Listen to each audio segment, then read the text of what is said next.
Terima kasih Pak atas pertanyaannya. Jadi yang melakukan penembakan itu adalah satu orang, nembak kedua.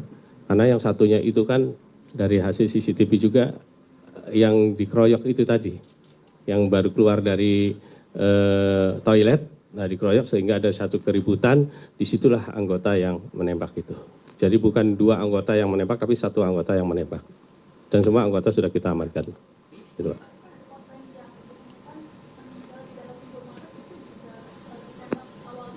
Iya, betul, awalnya di lokasi itu, kemudian diamankan ke Indomaret itu dari hasil CCTV itu. Jadi dua orang ditembak oleh satu orang di posisi bukan di dalam, bukannya di luar itu. Itu. Saya menjawab bagian saya, yaitu persepsi publik bahwa sudah terbentuk anggota TNI AL ini yang membackingi penadah. Justru saya gelar konferensi pers ini untuk supaya semua tahu ya, bahwa kejadian yang sebenarnya seperti apa. Makanya kan ini dihadirkan Bapak Kapolda Banten dan Pus Pomal ya. Dan informasi awal yang saya terima itu ya pengakuan langsung ya kan dari 3 anggota ini ya nanti kan bergantung kepada hasil penyelidikan dari dan Puspomal ya. Ya sementara ini kita melihatnya ini adalah murni sebagai pembeli karena ingin memiliki sebagai kendaraan untuk pribadi.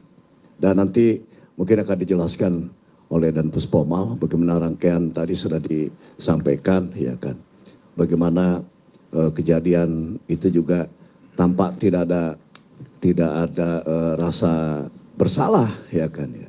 Dan itu ada rangkaian tadi menurut pengakuan dari salah satu anggota ya itu kan tadi disebutkan oleh Bapak Kapolda beli dengan 40 juta.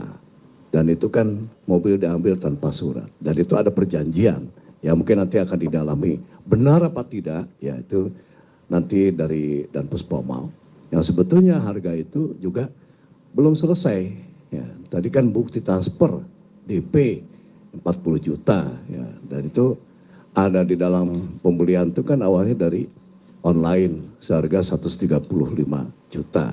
Nah karena si penjual itu tidak bisa memberikan surat STNK dan BPKP, makanya perjanjian ya, dan sebetulnya itu sudah mau di cancel ya kan, nggak jadi dah gitu kan. Nah tapi ya bujuk rayu tadi situ akhirnya ya dibawa juga.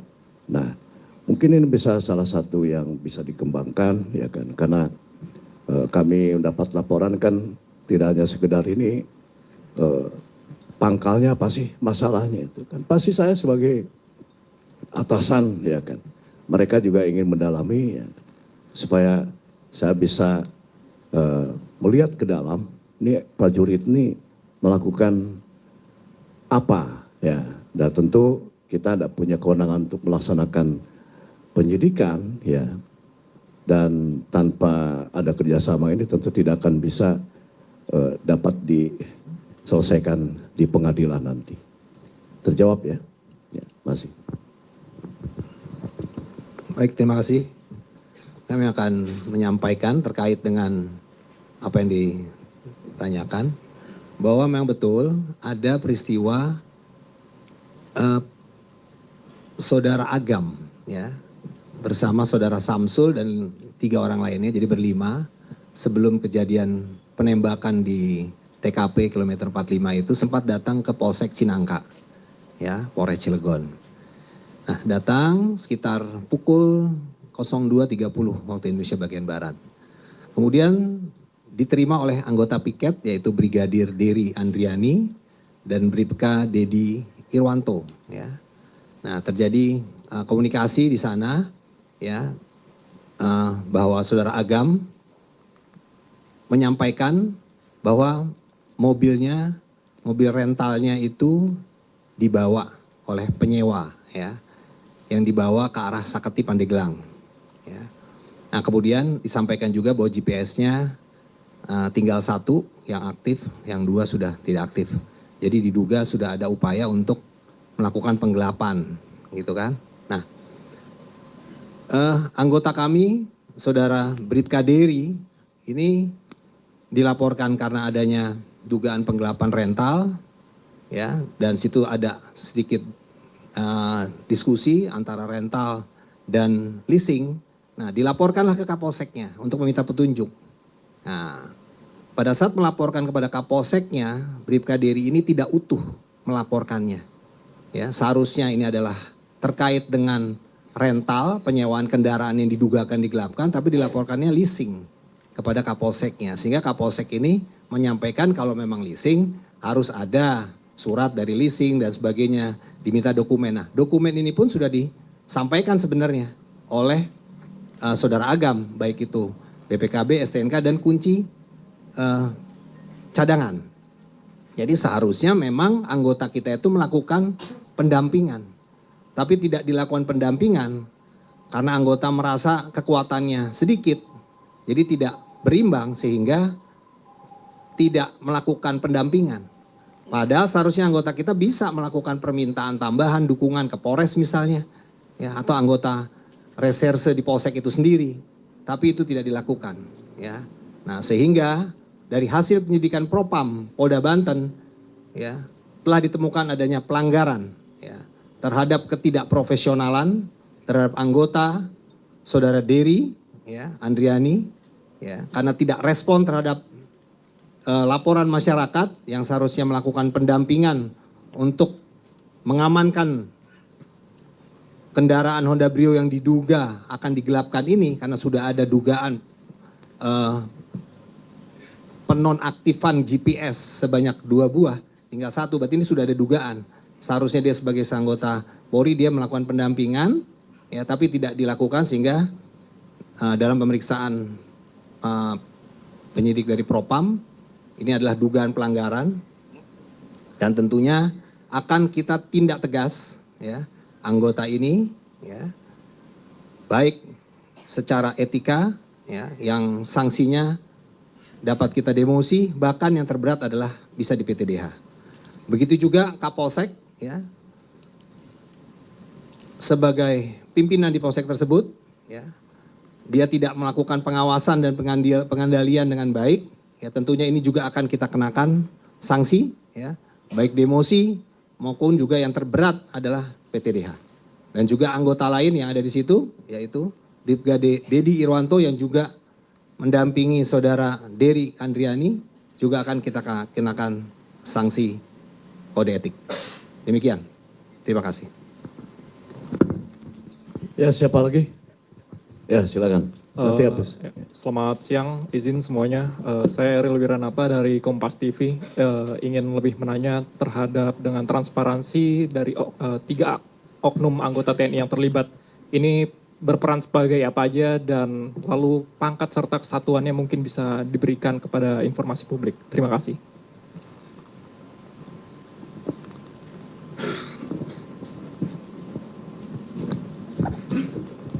Terima kasih. Mungkin ini ada 2 pertanyaan peran dan satuan. Yang peran nanti dari penyelidikan atau dari penyidikan, ya. Tapi kalau misalnya bicara satuan, 3 orang itu 2 dari satuan Kopaska Armada 1, ya. Dan 1 itu adalah KRI Bontang, ya. Mungkin itu jawabannya, ya. Des. Baik, untuk dari peran, dari hasil lidik yang sudah kami laksanakan sampai dengan saat ini yang kita nanti akan masuk ke dalam proses penyidikan. Jadi peran yang 3 orang ini sebenarnya itu adalah rekan. Ya, jadi perannya itu dia tidak memiliki peran, oh ini sebagai eksekutor, oh ini sebagai ini, tidak. Kan ini ada sebagai rekan. Bahkan pelaku dengan yang dikeroyok tadi itu adalah saudara. Jadi pelaku ini adalah pamannya, ya, pamannya AA tadi, pamannya AA tadi yang dalam video itu yang keluar dari toilet itu terus dihadang itu adalah pamannya yang bersangkutan. Jadi peran dalam tindak kejahatan, apakah ini sebagai penadah, apakah ini sebagai backing, dari hasil lidik sementara itu masih belum ditemukan. Tetapi apabila nanti dalam perkembangannya ada unsur-unsur yang bisa membuktikan itu, nanti kan dalam proses penyidikan. Ya, nanti berikan waktu pada kami lah untuk itu. Terima kasih. Iya, terima kasih Pak. Mohon izin saya Gita Irawan Pak dari tribunnews.com. Yang ingin saya tanyakan adalah terkait dengan keberadaan senjata api itu Pak. Senjata api itu kan dibawa oleh anggota ya Pak. Apakah itu memang sesuai dengan SOP? Artinya apakah anggota ini dalam keadaan dinas atau lepas dinas misalnya gitu. Kemudian saat ini senjata api itu sendiri apakah sudah diamankan oleh penyidik dari Puspomal atau seperti apa? Dan apakah itu senjata itu organik atau memang senjata rakitan misalnya seperti itu? Itu yang pertama. Yang kedua itu dari Angkatan Laut sendiri apakah nantinya juga akan semacam memberikan tanggung jawabnya kepada pihak keluarga seperti misalnya santunan atau melakukan meminta maaf atau seperti apa Pak? Mungkin itu aja Pak. Terima kasih. Pertanyaan ini dari Tribun, langsung mungkin saya jawab ya. Ya pertama masalah status senjata. Senjata itu senjata inventaris ya, yang melekat karena jabatan dari AA ya, itu adalah ADC ya. Nah ADC ini ajudan ya, sehingga ketika dia dapat tugas itu sudah SOP senjata itu melekat. Kemudian tadi udah dijawab ya bahwa ini sudah ada SOP-nya itu tadi ya, ada surat perintahnya segala macam. Nah kemudian ya tentu bukan senjata rakitan ya. Ada lagi? Oh ya yang tadi ya. Ya tentu ya, karena kita juga kan pada dasarnya adalah warga negara, pada hakikatnya juga kita manusia ya. Kalau kita melihat ada kejadian seperti ini ya, tentu bukan hanya sekedar menyampaikan bela sungkawa ya, tapi juga kita akan datang ya ke rumah duka. Nah, saya belum memastikan waktu karena sebetulnya ini kan masih beberapa hari yang kita juga tidak tahu ini ya mau kemana ya kan. Dan baru terang benderang ada alamat segala macam itu dari Pak Kapolda gitu. Jadi sekali lagi ya tentu saja bela sungkawa dan mungkin nanti ada bantuan ya, untuk bisa kami berikan kepada mereka. Ya. Ada lagi Mas? Ya.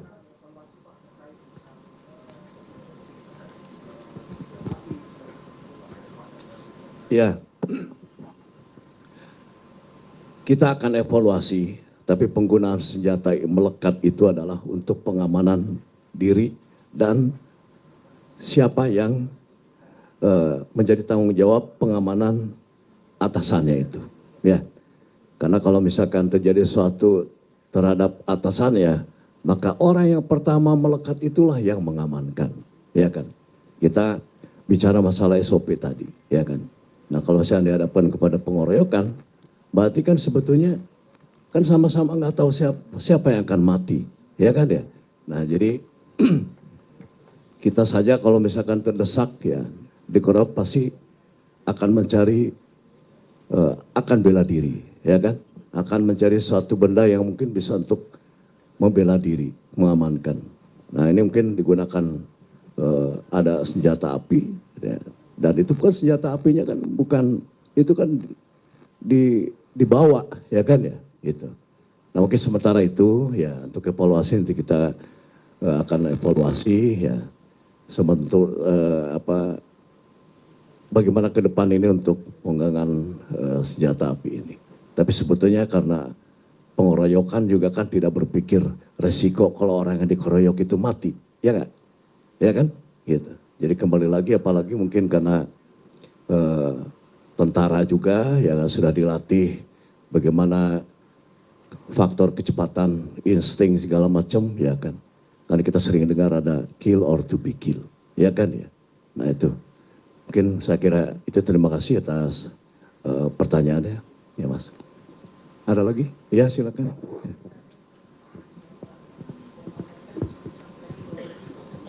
Mike.